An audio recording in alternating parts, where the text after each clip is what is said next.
Assalamu alaikum wa rahmatullahi ta'ala wa barakatuh masu kallon mu a wannan tasha ta Auren So TV. A yau za mu yi magana ne a wato bangaren kuskure da aka samu a wata waka ta Taurari. Wakar sabuwa ce a social media. Yi mana subscribe domin samun shirye-shiryen mu a nan gaba. Wannan waka ta Taurari tabbas ta ja hankalin mutane a musamman social media. Lallai an tafka kuskure a wannan waka, musamman wannan waje da muka dauka. Ya nuna cewa gaskiya mutane da dama wasu sun ji daɗin ganin wannan tsarin yadda aka ɗauki wannan waka, wasu da dama kuma suna tofa albarkacin bakinsu a social media inda suke cewa hakan bai kyauta ba.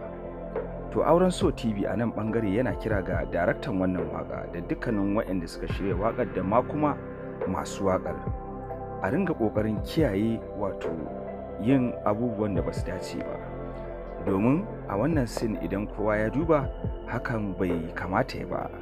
Muna fata za a kiyaye. Auren So TV, farin cikin